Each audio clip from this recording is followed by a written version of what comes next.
வணக்கம் நண்பர்களே.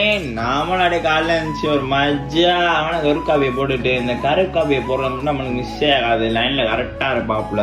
நம்மளும் குளிச்சுட்டு சாப்பிட்டு பக்காவா கிளம்பி எங்க வந்திருக்கோம்னு பாத்தீங்கன்னா, இன்னைக்கு நம்ம காலேஜ் தான் வந்திருக்கோம். ஏன்னா காலேஜ் கலர் ட்ரெஸ்ன்னு கேட்டீங்கன்னா, இன்னைக்கு நம்ம ஃபர்ஸ்ட் இயர்ஸ் எல்லாம் வரானா, அதனால அவங்க வெல்கம் பண்றதுக்கு நம்மள வாலண்டியரா கூப்பிட்டுருந்தாங்க. அதெல்லாம் போயிருக்கோம். நம்மளும் அங்க போனா ரொம்ப நேரம் சும்மாவே வந்துட்டு இருந்தோம், ஒண்ணுமே பண்ணல. அப்படியே நம்மளும் ஒரு 12 மணி போல கேண்டீன் சைடு ஜூட்டு விட்டாச்சு. கேண்டீன் போயிட்டு ஆளுக்கு ஒரு மில்க் வாங்கி மனமா குடிச்சிட்டு நம்மளும் ஒரு 1:30 போல கிளம்பி வீட்டுக்கு சுட்டுட்டாச்சு. வீட்டுக்கு வந்துட்டு ஒரு மக்கா ஜூஸ் ஒன்று போட்டு வச்சிருந்தாங்க. அதை அப்படியே மனமா குடிச்சிட்டு நம்மளும் அப்படியே சாப்பிட்டு தூங்க போயாச்சு. அப்படியே 4:30 போல எழுந்திரிச்சு நம்மளும் ஒரு மஜாவான கருக்காவியை போட்டுட்டு அப்படியே நம்மளும் சரியான தலைவலி. அதோட அப்படியே நம்மளும் ஜிம்முக்கு சுட்டுட்டாச்சு. அப்படியே நம்மளும் ஜிம்முக்கு வந்தா பானா நண்பர் வரலான்ட்டாரு. சரி ரைட்டு ஊழி நண்பரை கூட்டிட்டு அப்படியே நம்மளும் ஜிம்முக்கு போயாச்சு. ஜிம்முக்கு போயிட்டு இன்னைக்கு ஒர்க் அவுட் என்னன்னு பார்த்தீங்கன்னா, பேக்கு புதுசாக ஒரு வேரியேஷன் போடுறேன்னு பேக்கை போட்டு உடச்சிட்டேன். சரி ரைட்டு நாடே மனமா 5 வேரியேஷனை போட்டுட்டு நம்மளும் அப்படியே வீட்டுக்கு ஜூட்டுட்டாச்சு. நம்மளும் போற வழியில பெட்ரோல் போடணும். ஊழி நண்பர் அவர் வண்டி பெட்ரோல் நிரப்பிட்டு அப்படியே தெப்போல சைடு போனோம். அப்புறம் தான் தோணுச்சு டெய்லி வாக்கிங் போறோம்னு சொன்னேன்ல. சரி ரைட்டு நம்மளும் வாக்கிங் போட்டோம். வாக்கிங்லாம் போட்டுட்டு அப்படியே வீட்டுக்கு வந்துட்டு